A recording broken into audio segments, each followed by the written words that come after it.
Hey, so this is some bonus content. Yeah. This is some bonus content. This is a part to a discussion of fads in worship, fads in church. Fads in church, Yeah. and trends. And one of the things that, worship.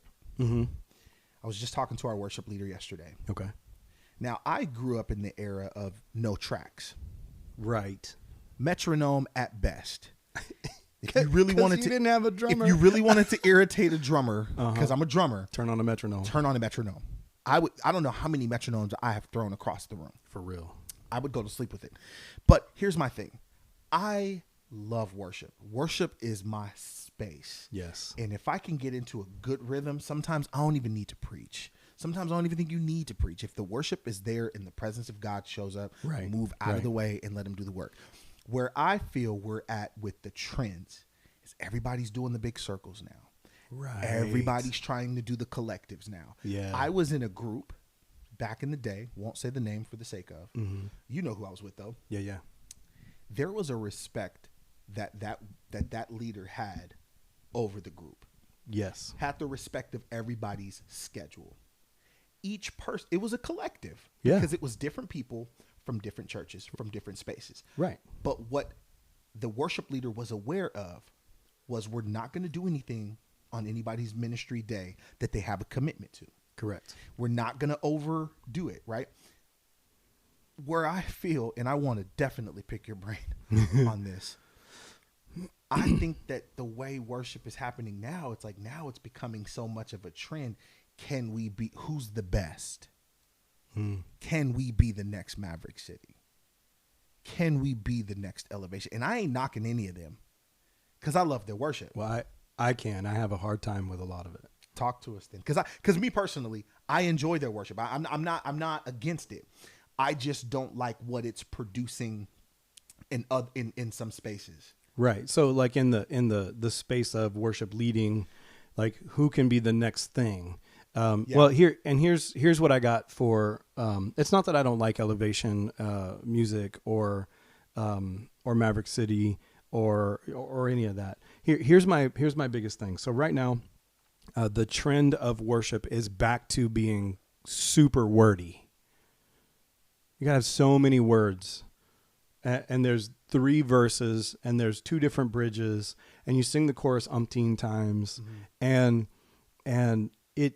I think a lot of that takes away from the purity of how can we just say we love you, Jesus, or thank you for me. Like I can't believe that I'm me and get to worship you. Like how do we do that without having to drag it out? Now, see, I'll be honest.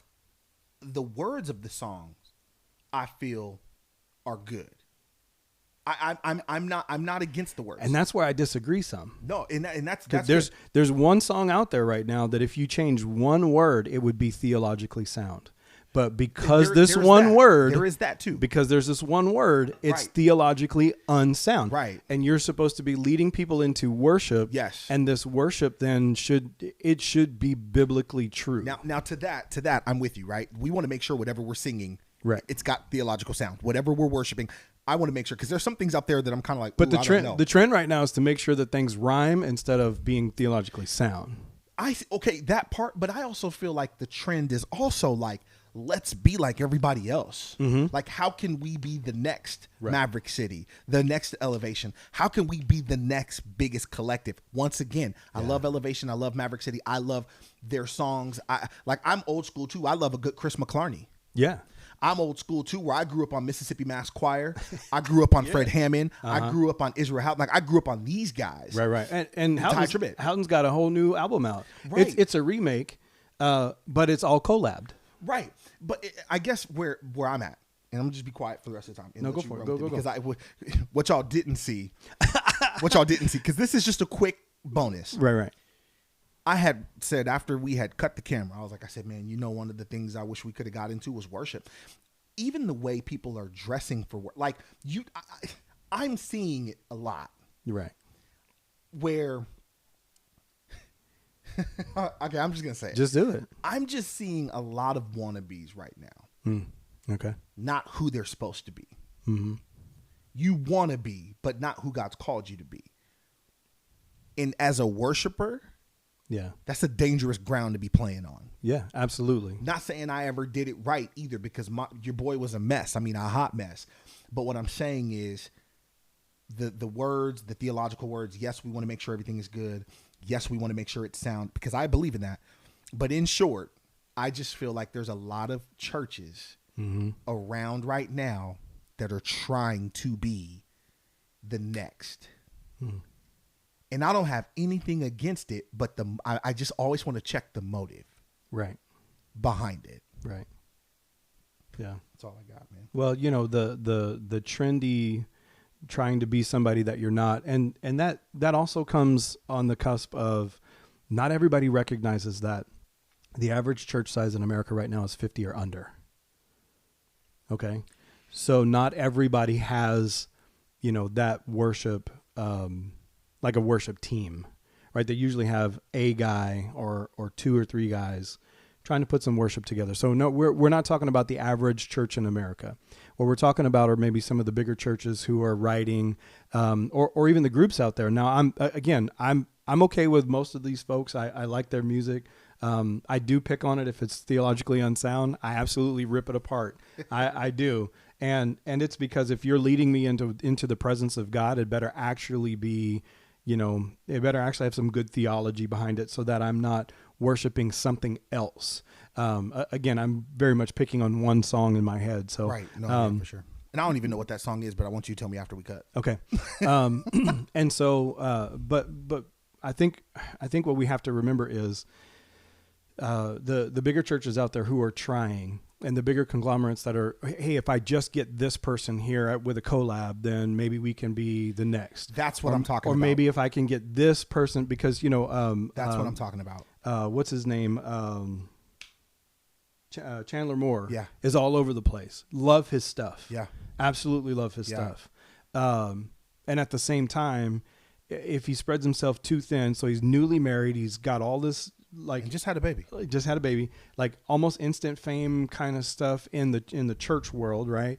And if he's not careful, then we're just going to see that burnout that we talked about in the last couple, like the rest episode, right? That was episode 2. That was episode 2. So, I want to add to that. Yeah, go for it.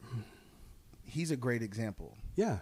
Where people would be like, oh, I feel like he's doing the most, or he's being extra, or you could tell the fame has got to him. Who are you? Oh.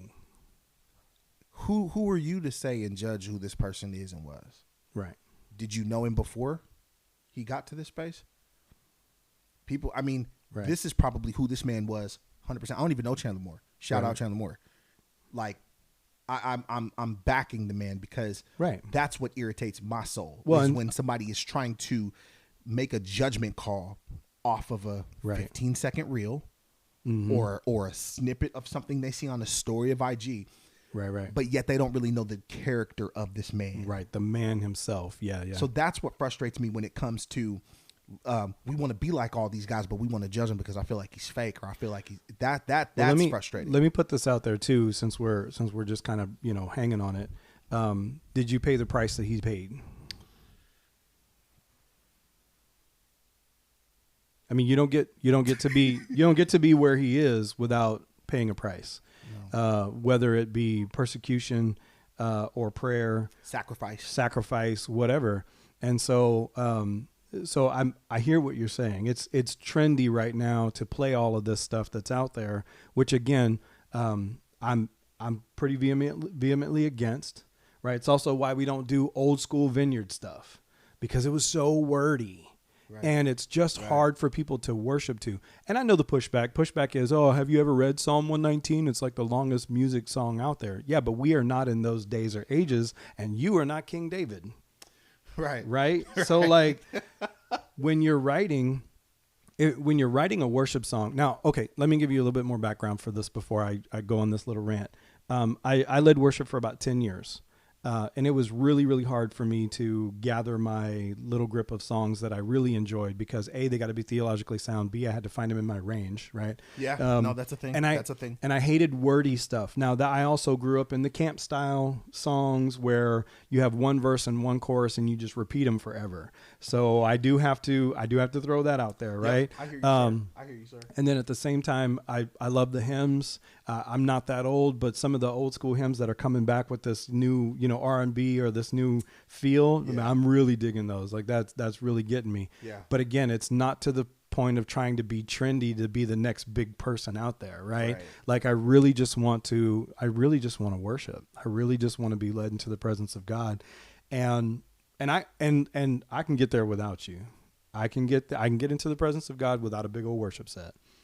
I can. Yeah. Right. I think that's just extra add-on. I just think it's great when the body comes together and the person who's leading is not trying to be the trendy vocalist kind of person, right? Yeah, no, and I'm sorry if that busted all up in your ears or whatever. I'm not that guy. And so anyway, that's my take on it. Trends in worship right now too are just being stuff is too wordy. And you know what else is not? Not up front anymore. It's not cool to sing songs about the blood of Jesus. Yeah, no. It's not cool anymore. I'm like, please bring some of those back. Like there's power in the blood. Remember that song? There is power in the blood. and maybe we'll have to do another a segment to this. This is just some bonus content that we just wanted to share with you. Yeah. In the light, in the topic of trends versus trends in church. Yeah. Versus the culture, right?